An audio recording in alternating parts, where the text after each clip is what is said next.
এখন আমার ওই কান্নার কথা কেউ মনে নাই, কেন কাঁদছিলাম, কষ্টে হয়তো বলে ফেলেছি যে না, বিএনপি দুর্বলতম দলে পরিণত হয়েছে, বিএনপিকে বোতলবন্দি করা হয়েছে। 2018 সালের নির্বাচনে তারা ভালো করে রাস্তায় নামতে পারলো না, মাঠে নামতে পারলো না, মানুষকে প্রমোট করতে পারলো না। আপনি কিছুক্ষণ আগে আরেকটা কথা বলছিলেন যে আপনি আগেও যেসব কথা বলেছেন এখনো একই কথা বলেন, আপনার কথার কোনো পরিবর্তন হয় না, মোস্টলি অবস্থানের পরিবর্তন হয় না। কিন্তু আপনার একটা ভাইরাল ভিডিও আছে যেখানে দেখা যায় যে আপনি বলেছেন যে সবচেয়ে দুর্বলতম দল বিএনপি এবং তারেক রহমান সবচেয়ে দুর্বলতম নেতা। তো এখন আবার আপনি বিএনপির পক্ষেই কাজ করছেন, কি বলবেন? আমাদের এই পলিটিক্যাল ডিসকাশনে কাটপিস বলে একটা বিষয় উদ্ভাবিত হয়েছে, যেটা হাজারবার প্রমাণিত হয়েছে এটা ভুল। যেমন মুক্তিযোদ্ধা ফজলুর রহমানের বক্তব্য এক জায়গার বক্তব্য আরেক জায়গায়, আরেক জায়গার বক্তব্য আরেক জায়গায় করে কাটপিস করে এমনভাবে বানানো হলো প্রত্যেকটা মুহূর্তে তাকে ট্রিগার করা। আপনি আসলে কি বলেছিলেন তাহলে? কোনোদিন কি বলেছি তারেক রহমানের সমালোচনা করা যাবে না? এখনো কি বলছি তারেক রহমানের সমালোচনা করা যাবে না? আপনার মাও তো আপনাকে বলতে পারে এক সময়, তোরে জন্ম দেওয়াই আমার পাপ হয়ে গেছে, বলছে কিনা? এটা কি আপনাকে আপনার মা কম ভালোবাসে বলে না আপনার প্রতি ক্ষোভ থেকে? আপনাকে দিয়ে যেটা চাচ্ছে সেটা আপনি পারফর্ম করতে পারছেন না, নানান কারণে হতে পারে।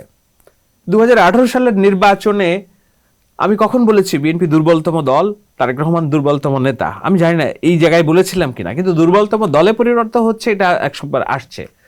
আপনার মনে আছে কিনা আমি ওই লাইভে ভেউ ভেউ করে কাঁদছিলাম?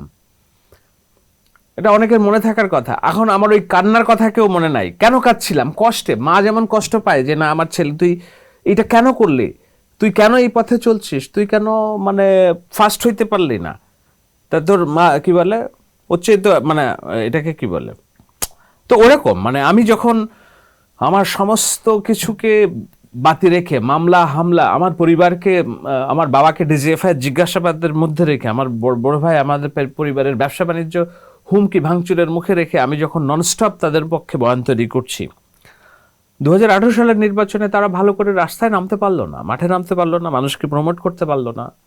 এবং যেটা হলো নানান কারণেই পারে নাই, যে কয়েকটা আসন দেওয়া হলো ওই আসনে তারা যে সংসদে যাওয়ার সিদ্ধান্তটা নিল ওইটা আমার ভালো লাগে নাই। আমার মনে হয়েছিল এটা একটা প্রতারণা। বরঞ্চ আমি চেয়েছিলাম কি 300 আসনের 300 জন প্রার্থী ঢাকা শহরের সংসদ ভবনে এসে বসে যাক, সামনে, সংসদের ভিতরে না বাইরে এসে বসে যাক, সারা বিশ্বকে ডেকে দেখাক যে what kind of election it was. সেটা তারা এখন রাজনীতি তো কৌশল। এখন আমি হয়তো তারা যেই ঝামেলাটা পোহাচ্ছে তাদের যে গোল আর আমি যেটা চাইছিলাম সেটার মিলবে এমন কোনো কথা নাই। এবং আমার সাথে তখন বিএনপির কোনো কোঅর্ডিনেশন ছিল না, যোগাযোগ ছিল না, যেটা পরে এস্টাবলিশড হয়েছে আমার ওইসব আলোচনার পরে হাইকমান্ডের সাথে আমার যোগাযোগ এস্টাবলিশড হয়েছে। তখন আমি বুঝেছি যে না কোথায় কি সমস্যাগুলো ছিল। কিন্তু তখন আমার অবুঝ মন, আমি হয়তো বলে ফেলেছি যে না বিএনপি দুর্বলতম দলে পরিণত হয়েছে, বিএনপিকে বোতলবন্দি করা হয়েছে। এই যে সংসদে যে গেল তারা, তার মানে কি তুমি যে নির্বাচনকে আমি স্টাবলিশ করবে এটা একটা শ্যাম ইলেকশন, সেই নির্বাচনে তোমাকে 3-4টা আসন দেওয়া হলো আর তুমি সংসদে চলে গেলা। এতটুকু যৌক্তিক সমালোচনাকে যারা মনে করে যে এটা সমালোচনা, তারা আসলে স্তুতি স্তবকতা পছন্দ করে। যারা এই সমালোচনাগুলো করছে তাদের একজনকে বলেন তো আমার মধ্যে দীর্ঘ সংগ্রামের ইতিহাস আছে, কিন্তু এদের কেউ তো একটা লাইন লেখে নাই ফেসবুকে কিংবা সোশ্যাল মিডিয়ায়, কলাম লেখে নাই, তাই না? তো আমি বলেছি বলে আমার অপরাধ হয়ে গিয়েছে। অর্থাৎ আপনার ওই সময়ের অবস্থান এখন পরিবর্তন পাচ্ছেন বিএনপির মধ্যে 100%। আমি মনে করি যে বিএনপি প্রথম অবশ্যই লিডারশিপ, যারা দলের অগণিত নেতাকর্মী, নিবেদিত প্রাণ নেতাকর্মী যারা মাঠে থেকে যুদ্ধটা চালিয়ে নিয়েছেন, এরপরে লিডারশিপ বিএনপির, আমি মনে করি যে মিস্টার রহমান একেবারেই মানে he is a kind of A trend setting leadership আমাদের সামনে এসে হাজির হয়েছেন। তার প্রধানমন্ত্রী হওয়ার পর তার চালচলন, কথাবার্তা এবং যেসব আচরণ আমরা দেখছি, কিন্তু এই জায়গাটাতে আমি দূরের কেউ মনে করি না নিজেকে।